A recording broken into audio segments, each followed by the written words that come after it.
Menurut lo gimana ya seorang yang idealis, bukan tiba-tiba ya dia masuk ke dalam bagian pemerintahan. Ya kita ambil contohnya aja lah yang sekarang yang terdekat gitu, Sabrang, atau yang orang kenal dengan Noe Leto, atau orang kenal juga lagi dengan dia seorang anak budayawan, Cak Nun, masuk dalam bagian pemerintahan. Ya sejauh sepanjang yang gue ikutin ya mudah-mudahan dia kritikus handal ya, tegak lurus gitu kan, selalu sering atau suka mengkritik pemerintah. Nah sekarang dia masuk dalam bagian pemerintahan, yaitu di tenaga ahli Dewan Pertahanan Nasional kan, yang mana DPN itu ya, dia ternyata memang penasihat kebijakan-kebijakannya Kemenhan, dan atau langsung penasihat kebijakan-kebijakan untuk pertahanannya langsung ke presiden kan. Nah dia bagian dalam itu. Ya kita ambil ini aja lah, kerangka besarnya gimana psikologisnya ya dengan orang yang idealis tiba-tiba masuk dalam bagian pemerintahan gitu dulu deh. Gak apa-apa kita pro kontra, gak apa-apa. Maksudnya lu nanya ke gua gimana nih, maksudnya menanggepin ada seorang idealis masuk ke pemerintahan, masuk dalam pemerintahan, setuju atau enggak gitu maksudnya? Iya silakan aja. Gue setuju aja. Masa sih? Setuju lah. Oh itu secara nggak langsung lu akan bilang bahwa lu juga nyuruh gua masuk dalam partai kan dulu? Iya, salah satunya cara untuk berbuat ya. Tapi kan itu kan baru dulu tuh gue bilang ya, kalau lu mau berbuat ya lu berbuat harus punya kendaraan lah sebenarnya. Pada saat itu bayangan gue ya kendaraan itu baru partai gitu kan. Tapi ya kita tahu partai kan di dalamnya seperti apa. Ya nggak tahu lah kalau sekarang. Tapi kalau misalnya lu nanya, gue sebenarnya belum ngikutin sih sebenarnya beritanya. Gue baru lihat highlightnya di YouTube, diangkat jadi anggota apa staff ya? Tenaga ahli bilangnya sih. Tenaga ahli. Gue belum itu. Tapi sepintas gue ngeliat ada di dalam lingkaran pemerintahan, ya udah, gue setuju aja. Iya maksudnya makanya tadi gue tarik gimana cara kita melihatnya sih, seorang yang idealis masuk dalam bagian pemerintahan itu aja, berarti di situ gitu. Terlepas dari nama besarnya Sabrang misalnya, siapapun ya yang idealis, punya tingkat idealisme cukup tinggi, sering mengkritik pemerintah, tiba-tiba masuk dalam bagian pemerintahan. Tapi udah lu jawab sih tadi, oke ya setuju aja. Gue setuju. Nah selanjutnya, kalau setuju, apakah nanti tidak akan terganggu gitu yang bahwa dia banyak pikiran mengganggu tentang kebijakan-kebijakan pemerintah gitu kan? Tiba-tiba dia harus ya gimana psikologis bawahan anak buah misalnya kan, ada kebijakan pimpinan yang dianggap ya tidak sejalan atau itu kebijakannya kurang baik, kurang bagus efeknya, apakah dia akan tetap menyampaikan kritik walaupun sopan gitu? Gue sih belum tahu ya tugas di dalam tuh apa. Job desknya apa gue sih nggak tahu. Tapi ya gue juga harus tahu diri lah, kalau misalnya gue mau komentar gue harus paham dulu sebenarnya beritanya apa sih yang sebenarnya. Jujur aja sekarang gue belum ngikutin itu, baru dengar kayak tadi, gue baru lihat highlight, baru dengar dari lu gitu. Tapi kalau bicara masalah Sabrangnya seorang idealis, yang lu sebut seorang idealis, mungkin dia nggak akan ngaku bahwa dia seorang idealis. Ya, gue setuju aja. Itu hal baru buat gue. Nah, setuju di apanya, di mananya? Jadi gini. Atau bagaimananya? Gini. Banyak orang yang mengaku idealis. Contoh lah dulu, aktivis. Nggak kurang idealis gimana tuh? Pada saat lagi di jalan, turun ke jalan, lagi jadi kaum pinggiran, terus suaranya lantang kan, idealis. Mungkin kekhawatiran lu adalah sama dengan apa yang sudah terjadi gitu. Ketika satu orang aktivis ini masuk ke dalam pemerintahan, maka serta merta dia akan berubah pola pikirnya, sudut pandangnya, karena tergantung di posisi dia. Kita nggak tahu di dalam tuh ada apa gitu kan, sampai dia berubah begitu. Tapi kan nah mungkin juga masyarakat juga tahu lah gitu loh, minimal oh dulu dia aktivis, tapi kok kenapa jadi kayak begini ya gitu. Dulu dia idealis, memperjuangkan rakyat ibaratnya, tapi kok kenapa jadi begini ya gitu. Kenapa jadi semua statementnya itu malah bertolak belakang dengan apa yang dulu dia suarakan gitu kan. Makanya gue kan pernah bilang kan, gue sih nggak mau lah jadi orang yang dulu gue benci dan gue menjadi orang itu gitu loh. Benar. Tapi ini hal baru. Kenapa gue bilang hal baru? Karena Sabrang dan tokoh-tokoh seperti dia itu adalah dari jenis yang berbeda, Dot, menurut gue. Pertama dia intelektual udah gue nggak ragu sih secara pribadi gitu. Secara intelektual gue nggak ragu. Gitu. Dan mungkin banyak juga yang influencer yang lain itu ditawarin untuk masuk pemerintahan, yang kalau di framing sama masyarakat bahwa mereka adalah orang-orang idealis, tapi mereka menolak karena mungkin mereka punya kekhawatiran bahwa ketika sudah masuk Ya, akan berubah gitu loh. bengkok. Mungkin mereka punya itu gitu loh. Dan mereka akhirnya memilih untuk bersuara di luar gitu agar tetap konsisten gitu. Tapi gue setuju karena apa? Ya, kenapa nggak kita coba lagi gitu loh? Kalau misalnya memang ada kesempatan ini gitu. Karena sekalian juga sebenarnya buat masyarakat melihat kalau orang sekelas Sabrang atau siapapun yang setara dengan dia itu masuk ke ini, apakah benar bisa membuat suatu perbedaan yang signifikan, entah itu dalam hal kebijakan atau apa gitu. Kita cuma bisa melihat. Artinya gue setuju karena ya itu ada kesempatan, dan ini dari jenis yang berbeda menurut gue gitu loh. Iya. Dia bukan orang yang turun ke jalan ke demo, setahu gue nggak tahu gitu. Iya. Tapi dia orang yang selama ini mencoba mencerdaskan masyarakat gitu. Dia salah satu tokoh yang mencerdaskan masyarakat menurut gue ya, di antara yang tokoh-tokoh lainnya. Mereka punya visi itu, mereka mengambil peran itu. Dan itu nggak apa-apa, gue bilang. Sekalian aja masyarakat nonton dulu lah gitu loh. Kita lihat lah memang ada perubahan. Kalau memang ternyata, ini kan test case juga. Kalau memang ternyata di dalam dia tidak bisa membuat perubahan yang bisa dirasakan langsung oleh masyarakat, ya berarti masyarakat sudah tahu dong, sudah punya kesimpulan dong. Oh berarti memang di pemerintahan memang begitu gitu. Iya.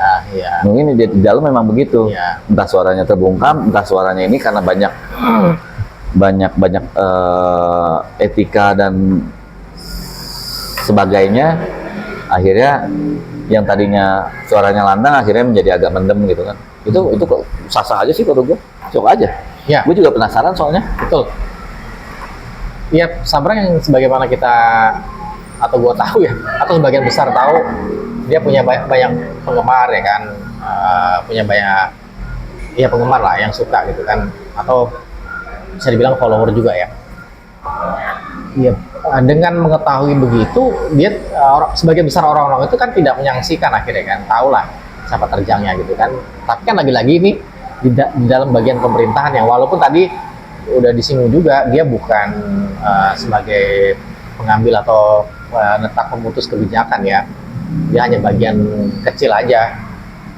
Dan kalau ada tadi kalimat itu perubahan, mungkin tidak juga ya perubahan itu, mungkin hanya pengaruh aja, mempengaruhi, dan mudah-mudahan punya pengaruh yang besar gitu kan terhadap circle dia yang di dalam itu gitu kan, karena keidealismean dia, karena ketajaman berpikir segala macam ya kan, dia lulusan Kanada kan. Itu aja gitu kan. Nah, gua sih penasaran aja terhadap tadi itu bagaimana seorang yang idealis tiba-tiba ada di dalam bagian dalam pemerintahan gitu. Sebagaimana yang lu sanksikan juga, sebagaimana yang orang-orang terdahulu kita sanksikan juga, ternyata kalau istilahnya Roy Suryo tuh karena ibu kering gitu kan. Keringnya keras, kuat, begitu basah lembek katanya kan. Nah, memang ya belum tahu, kita berkhusnuzon akhirnya, khusnuzon dulu gitu ya. Mana tahu tiba-tiba di dalam dia ya itu yang gue bilang tadi, psikologisnya terhadap pimpinan ya, orang yang ngasih kita kerjaan, makan minuman, makanan minuman gitu kan, ngasih kita feedback yang bagus lah terhadap kehidupan gitu kan. Apakah kita akan tetap punya cukup keberanian untuk menentangnya gitu kan, menentang ya, bukan orangnya gitu kan, pemikirannya, kebijakannya segala macam gitu kan, atau malah justru di dalam itu dia punya malah punya keberanian khusus, Win, gitu kan, di atas misalnya hubungan pimpinan bawahan gitu kan. Tapi kan agak susah tercipta itu ya, kecuali memang benar-benar dia gedek banget dan dia jiwa berontaknya tinggi gitu, besar gitu kan. Tapi tentu yang disampaikan dengan argumentasi gitu kan, nggak mungkin dia hanya sekadar begitu gitu kan. Tapi agak sulit kalau misalnya mainnya main di tadi itu ya, etika unggah-ungguh, psikologis pimpinan bawahan gitu kan, agak susah memang. Ya, gue sih nggak menaruh harapan besar di situ ya. Tapi itu cukup gue sambut lah ibaratnya. Gue secara ini sekali lagi gue dalam sudut pandang gue pribadi yang tanpa referensi apapun ya. Secara pribadi gue percaya Sabrang akan melakukan yang terbaik di dalam. Ibaratnya dia akan melakukan pengkajian dalam berbagai aspek, terus dia ajukan ke presiden, terus silakan presiden, itu kan keputusan ada di dia, ada di presiden. Gue percaya di situ. Permasalahan masukan dia akan diterima atau akan direalisasikan sama sekali nggak ada jaminan, karena kita nggak tahu situasi politik di dalam gimana. Iya. Sama sekali nggak ada jaminan. Betul sih, betul. Tapi buat gue cukup untuk bisa melihat masyarakat bahwa kita nggak bisa merubah dari luar, kita hanya bisa berteriak-teriak di luar, tapi mereka seperti ada di dalam ruang yang tertutup yang kedap suara. Tapi coba kita masukkan satu orang yang kita anggap bisa mewakili suara kita, bukan DPR ya, ini dari kalangan intelektual, kita bisa lihat gitu dalamnya seperti apa sih kira-kira hasilnya gitu. Gue sih cuma penasaran itu, gue cuma menunggu itu loh gitu. Iya. Dan nggak ada kewajiban juga buat Sabrang untuk memaksakan agenda dia atau masukan dia atau kajian dia ke presiden untuk direalisasikan, untuk seterusnya mungkin diturunkan ke Kemenhan gitu ibaratnya untuk dilakukan atau itu nggak ada kewajiban dia. Kewajiban dia adalah dengan secara sungguh-sungguh, dan gue percaya itu dia melakukan kajian dan dia sampaikan itu ke presiden. Nah itu akan menjadi bahan diskusi lagi mungkin di dalam, atau memang presiden mau langsung menjalankannya atau tidak karena pertimbangan ini itu di politik kita nggak tahu kan di dalam. Itu aja sih. Ya berarti secara garis besar lu juga atau kita lah ikut mengaminkan dong siapapun orang yang idealis akan masuk ke dalam atau ambil bagian dalam pemerintahan. Ya silakan. Gue karena gini, berapa banyak influencer yang memang kritis melakukan pencerdasan, penyadartahuan ibaratnya terhadap masyarakat tentang kondisi politik, sosial, ekonomi. Apa dampaknya secara signifikan yang direspon oleh pemerintah? Ya barangkali gue nggak bisa jawab di sini gitu maksudnya, tapi mungkin masyarakat juga bisa punya kesimpulan itu gitu. Tapi kan ini ada cara satu lagi nih, ada yang masuk nih, punya kesempatan terlepas dari permasalahan kenapa dia dirangkul gitu ibaratnya oleh pemerintah. Dengan tujuan apa, motifnya apa gitu, gue nggak tahu gitu ya. Kan masih macam-macam. Ya ini ada kesempatan, ada pilihan lagi, cobalah biar masyarakat juga melihat. Harusnya masyarakat sih merespon positif ya, dengan harapan tipis-tipis aja gitu loh. Gitu. Kalau begitu berlaku untuk semua dong ya? Ya iya dong. Tapi kan kenapa Panji nggak mau? Kenapa? Bukan Panji nggak mau, mungkin belum ditawarin mungkin. Udah ditawarin. Sering ya? Perasaan mah gue pernah berapa kali di YouTube dia pernah ngaku bahwa dia ditawarin tapi dia nggak mau. Tapi iya karena mungkin bener atau enggaknya gue nggak tahu. Ada kekhawatiran itu gitu loh. Oh iya Win. Kalau gue sih mengiyakan itu ya. Itu orang-orang yang punya daya kritis tajam ya, terus sering mengganggu dalam pikirannya, sering banget mengganggu gitu kan. Nah takutnya dengan dia di dalam, justru malah dia keganggu jadinya, dia nggak bisa. Justru di situ ujian Tantangan dia. itu. Memang betul sih, justru Di situ. kan kenapa tidak tadi ya, kalau misalnya dia dicoba di dalam dari itu, siapa tahu walaupun dia tidak bisa membuat perubahan, setidaknya kan dia bisa memengaruhi orang di circle kecil dia. Ternyata pikiran dia lebih tajam dan mengalahkan yang lainnya, bisa jadi begitu, berubah, jadi terjadi perubahan gitu kan ya. Tapi kalau seterusnya dan diterima kayak model Gubernur Jakarta yang atau orang-orang idealis yang akhirnya di Depak juga, ya itu kita cukup tahu akhirnya, oh memang begitu di dalam pemerintahan yang lu singgung tadi kan. Iya. Memang begitu, mereka juga merasa tidak nyaman apa yang disampaikan oleh Panji kan. Kalau gue sih senangnya gini, ngelihat influencer itu banyak lah. Mereka itu sudah melakukan yang namanya membangun fondasi berpikir masyarakat untuk lebih kritis. Mereka tuh sudah lakukan itu. Tapi setelah itu apa? Kan bagaimanapun suka nggak suka kita pasti mengharapkan ada perubahan kan. Tapi mereka sudah melakukan hal besar menurut gua. Mereka membangun fondasi berpikir masyarakat terhadap politik dan situasi nasional udah terbangun lah. Terlepas dari ada pro dan kontra, itu kan bagian dari proses. Tapi sebenarnya secara bersamaan mereka juga akhirnya terbawa untuk ikut terlibat memikirkan hal itu gitu kan. Tapi setelah itu apa? Apa cukup masyarakat hanya sekedar kritis tapi tidak punya power apapun gitu loh. Iya, gue agak sedikit mundur di dalam pernyataan atau penyangkalan dia, Sabrang ya. Kan saya bukan pengambil keputusan dibilangnya, cuma tenaga ahli yang memberikan masukan, nasihat. Kalau dimintakan kan namanya tenaga ahli kan. Loh, berarti kan memang dia tidak bisa merubah apapun ya, untuk membuat keputusan besar gitu kan, terhadap perubahan gitu kan. Nah, apakah itu bentuk lain dari yang tanda kutip agar dia nggak keluar di luar gitu kan, pembungkaman? Ya kan tadi gue bilang, kita nggak tahu motifnya apa, dirangkul dalam tanda kutip ya gitu. Iya. Tapi gue sih percaya. Ya lagi-lagi ini tuduhan aja gitu ya, maksudnya tuduhan dangkal kita. Enggak sih, gue nggak nuduh sih. Iyalah, bahasa lainnya lah kira-kira. Iya, tapi ya sekali lagi itu kesempatan lah buat dia melihat ke dalam, dan gue percaya dia melakukan yang terbaik untuk apa yang dia bisa. Terus untuk masyarakat juga melihat, oh ternyata kalau ada orang yang dulunya vokal dimasukin ke ruang kedap suara, apakah ruang kedap suara itu menjadi bocor atau misalnya tetap kedap suara gitu kan? Itu sih sebenarnya gitu sih gue lihatnya. Oke. Ditutup dengan apa?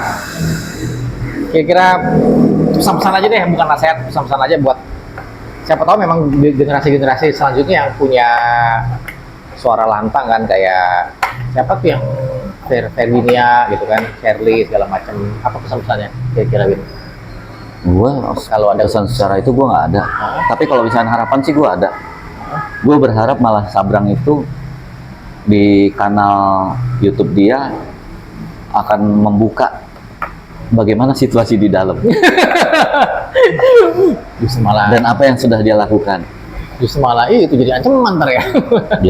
Ya, itu kan harapan ya. Atau malah ngerem kan? Terus direm terus. Nah, itu harapan. Tapi bagaimanapun harus ada yang masuk ke dalam sih kata gue. Iya. Harus ada yang masuk ke dalam. Ya mudah-mudahan dia bisa lama-lama banyak influencer yang memang kritis, yang punya pemikiran yang bagus buat masyarakat. Semakin banyak kan semakin harapan gue mengikis sistem yang memang orang-orangnya ada di dalam tuh udah, ya kita nggak tahu lah gitu. Iya, berawal dari pemikiran kritis, tajam, argumentatif, memengaruhi circle kecilnya, circle besar, dan bawa perubahan.